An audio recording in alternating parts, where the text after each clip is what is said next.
अगर आप मुसलमान हैं तो ये वीडियो आपके लिए है, लेकिन अगर आप हिंदू, सिख, क्रिश्चियन या फिर किसी और मज़हब से ताल्लुक़ रखते हैं और आपके अंदर डेमोक्रेसी, लिबर्टी, इक्वालिटी नाम के कीड़े मौजूद हैं तो इस वीडियो को आखिर तक देखिए।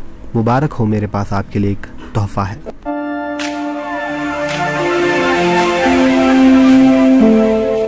अस्सलामुअलैकुम वरहमतुल्लाहि वबरकातुहू। जिस गिफ्ट के बारे में मैं जिक्र करा उसका नाम है UAPA, unlawful activity prevention act. ये कानून है जो टेररिज्म के खिलाफ बनाया गया था। नहीं नहीं, अब गवर्नमेंट का तो कहना है कि इसे टेररिज्म के खिलाफ बनाया गया है। असल इसे बनाया था कांग्रेस ने और 2019 में श्री अमित शाह जी ने इसमें बदलाव लाकर इसे और भी ज़्यादा ख़तरनाक बना दिया। UAPA कितना ख़तरनाक है इसका अंदाज़ा आप बस इस बात से लगा सकते हैं कि सरकार सिर्फ शक की बुनियाद पर भारत की 130 करोड़ की आबादी में से किसी को भी उठाकर टेररिस्ट का थप्पा लगाकर जेल में डाल सकती। और ये एक ऐसा कानून है जो दुनिया के किसी भी मुल्क में नहीं है। अगर अमेरिका में किसी को पुलिस अरेस्ट करी तो बमुश्किल 8 दिन जेल में रख सकती, डिटेन करके रख सकती, हिरासत में रख सकती। ब्रिटेन में 28 दिन, रशिया में 5 दिन, इससे ज़्यादा नहीं। इसके बाद उन लोगों को जुर्म साबित करना पड़ता या फिर आज़ाद करना पड़ता। लेकिन इंडिया में UAPA के तहत सिर्फ शक की बुनियाद पे 120 दिन यानी 4 महीने तक आपको जेल में डाल दिया जाएगा। और अगर सरकार चाहे तो ये वक्त बढ़ भी सकता। और इन 4 महीनों में जो बंदा जेल में बंद पड़े हुआ है वो ना कानून का दरवाज़ा खटखटा सकता और ना ही कोर्ट का सहारा ले सकता। लेकिन हमारी भारत सरकार बहुत ज़्यादा रहमदिल है। 4 महीने जेल में सड़ने के बाद बंदे को रिव्यू कमेटी के पास जाने का मौका देती है सरकार, रिव्यू कमेटी के पास। और मज़े की बात तो ये है कि वो रिव्यू कमेटी भी सरकार की ही बनाई हुई है। मतलब ये कि चारों तरफ से लगी पड़ी है। उसके बाद रिव्यू कमेटी की मर्जी है कि वो आपको आज़ाद कर दे, आपको छोड़ दे, या फिर और 4 महीने के लिए आपको जेल में भर दे, या फिर ये भी मुमकिन है कि सारी ज़िंदगी ही जेल में गुजारनी पड़े। और इस काले कानून UAPA का कड़वा सच तो ये है कि यह कानून टेररिज्म के ख़िलाफ़ नहीं बल्कि उनके ख़िलाफ़ बनाया गया है जो सरकार की करतूतों पर सवाल उठाते हैं, उनके ख़िलाफ़ जो जानते हैं कि सरकार की चालें क्या हैं, और उनके ख़िलाफ़ जो ये जानते हैं कि आज़ादी उनका और सभी का हक़ है। ऐसे ही कुछ लोगों का नाम लेना चाहूँगा जो इस काले कानून का शिकार बने। सफूरा जरगर, शर्जिल इमाम, उमर खालिद कई महीनों से जेल में बंद है। कौन है इनके साथ खड़ा होने वाला, कौन है इनके लिए आवाज़ उठाने वाला? जब उमर खालिद का अरेस्ट हुआ तो कुछ लोग सोशल मीडिया पे, YouTube, Facebook वगैरह पे दुख का इजहार करे। उसके बाद उमर खालिद को भूल गए। क्या जुर्म था सफूरा जरगर, उमर खालिद का कि इन लोगों को जेल में डाल दिया गया? खैर, ये लोग तो मुसलमान हैं, इन लोगों को जेल में डालने के लिए किसी वजह की ज़रूरत नहीं है। लेकिन अगर कोई नॉन मुस्लिम है, हिंदू है, लेकिन डेमोक्रेसी, लिबर्टी, इक्वालिटी, आज़ादी, एकता, यूनिटी जैसे लफ्ज़ों में यकीन रखता है तो उसके साथ भी यही किया जाएगा।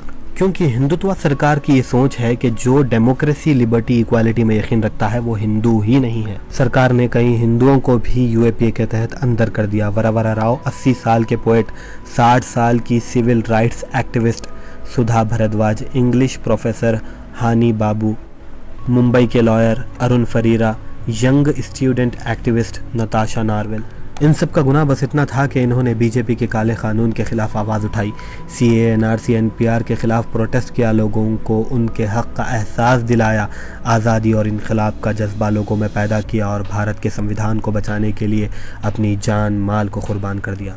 अनपढ़ों की सरकार के लिए कुछ मायने न रखता। आप प्रोफेसर हैं, स्टूडेंट है, डॉक्टर है, जर्नलिस्ट है, कुछ मायने न रखता।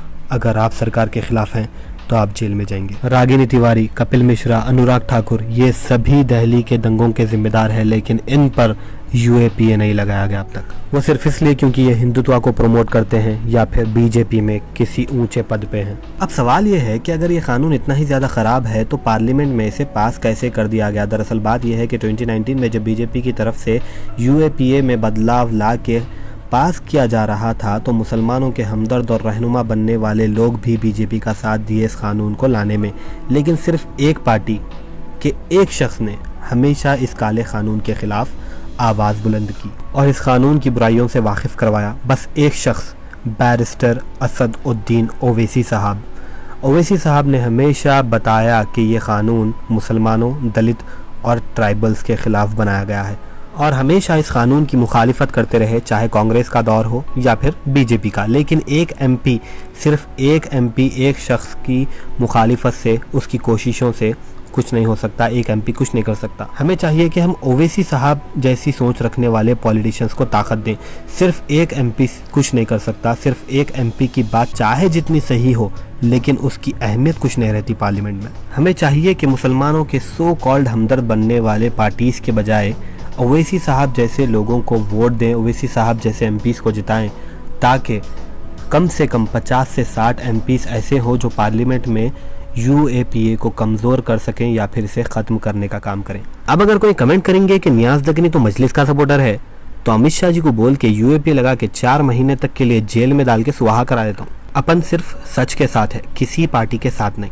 मुसलमानों को यूएपीए से डरने की ज़रूरत नहीं है जब तक कि वो एहतियात करते रहें।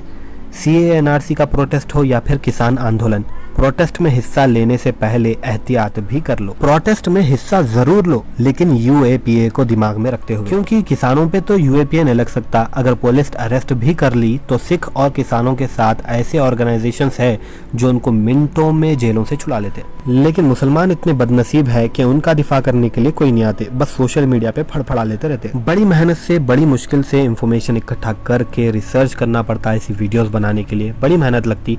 इस वीडियो को शेयर कर दीजिए क्योंकि गोदी मीडिया तो आपको ये रिपोर्ट बताएंगे नहीं और अनभक्त तो ऐसी वीडियोस को शेयर करते नहीं। वीडियो को लाइक करना ना भूलें क्योंकि जितने लाइक्स वीडियो पर आएंगे उतना ही यूट्यूब इस वीडियो को दूसरों को रिकमेंड करेगा। ऐसी ही वीडियोस देखने के लिए मेरे चैनल को सब्सक्राइब भी कर लें और बेल आइकन भी दबा दें। फिलहाल के लिए इस वीडियो में इतना ही। माँ बाप की खिदमत, खुदा की इबादत और सुन्नतों से मोहब्बत करें।